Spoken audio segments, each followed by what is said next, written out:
Dragonflight patch 10.0.7 will bring some of the changes to our builds and to our classes, and today we're looking at my Protection Paladin build as one of my favorite tanks to tank with. If you were following my earlier guides of how I was creating this Protection Paladin and building it in a way that I like to play as opposed to how Wowhead tells everyone to play, well, then maybe you would like to hear my opinion on what talents have changed and which talents I'm gonna be taking. Let's take a look at the build without any further ado. So you will see that you have suddenly 13 points freed up on the left and 2 points freed up on the right when you log into the game for the first time in 10.0.7.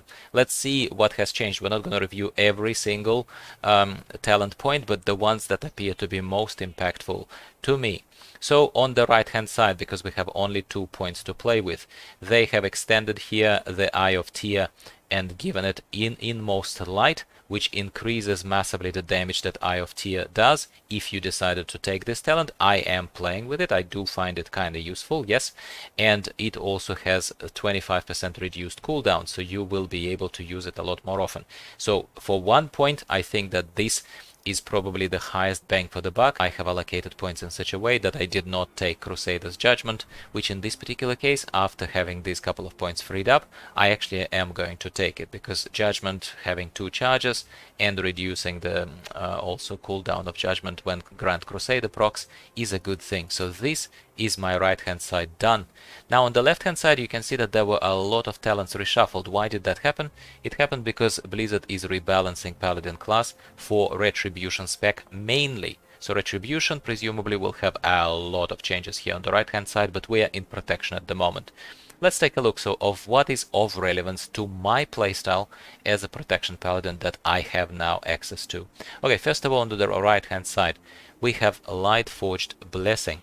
Shield of the Righteous can also now heal you and up to certain number. For some reason it says 0 nearby allies. I don't know if it's at the moment PTR or whatever, for 2% of their maximum health. Yes, please.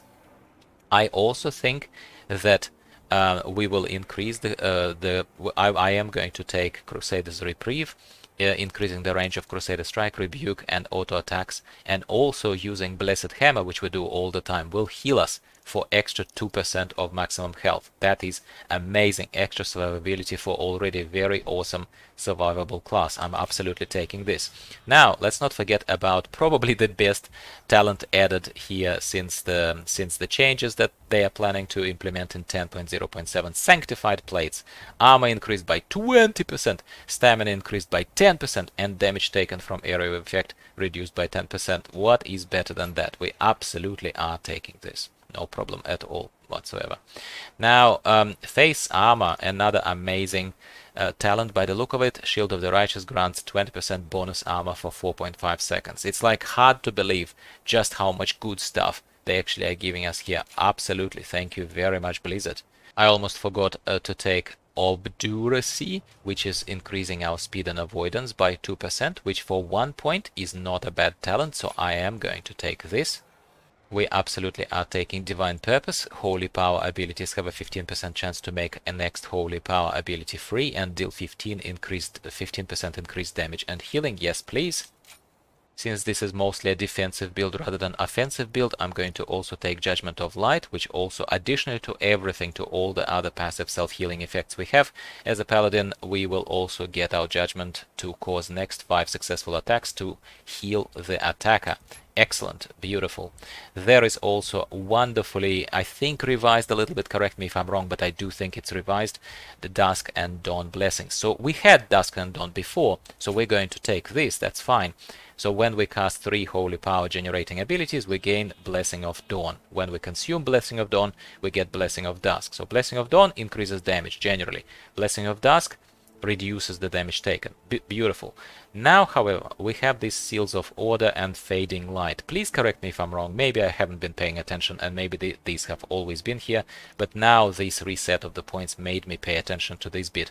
So Seal of Order essentially is increasing the damage of Blessing of Dawn, yes please, and Blessing of Dusk is increasing the armor, and Holy Power generating abilities will cool down faster. Great, sounds good. Fading Light is also increasing the damage and healing of the next Holy Power spending ability by additional 10%, and it also causes Holy Power generator abilities to grant and absorb shield for the damage dealt. At the moment, remains to be tested, but at the moment I'm leaning towards Fading Light, and in case you want to follow my build, this is what I'm going to go with. I also am subjectively a big fan of Divine Toll. Don't ask me why, I kinda like it. It's great to gain attention of a lot of mobs straight away, and because we also have a shield proccing from the Avenger's shield, this also allows us to extra proc that protection shield on ourselves. So I am personally going to take Divine Toll. Now here's where it gets a little subjective, but I am going to personally go with Seal of Alacrity. I'm going to increase my haste, because haste is always good, and Judgment cooldown is reduced by 1 second. That is fantastic as well. So first of all, if I'm taking Divine Toll, it is kinda logical to take Divine Resonance in my opinion, because after casting Divine Toll, you also cast Avenger's Shield every 5 seconds for 15 seconds, so 3 times it happens automatically. That's pretty cool as well, since we're investing into Divine Toll. You might have taken it, might not have taken it. It's obviously a little less offensive build if you don't, but then you have 2 points to play with. So you could take a more offensive build again. Speaking of more offensive, you could go with extra holy damage, but I think because we have only 1 point left, we probably should take either Incandescence or we should take Touch of Light, depending on what you prefer. So Incandescence obviously is doing more damage again, to holy damage to the enemies that you're tanking, hence more threat and stuff like that. That's not bad, but Touch of Light does a little bit less damage, but it also does healing. Because this is a defensive build for me personally, I'm going with the Touch of Light. And that is it, my friends. That is what I'm gonna go with for now, in the kind of testing the hypothesis of this build for 10.0.7 on PTR. At the moment things might change before live, but unlikely, because I think it's gonna happen soon enough. Who knows though.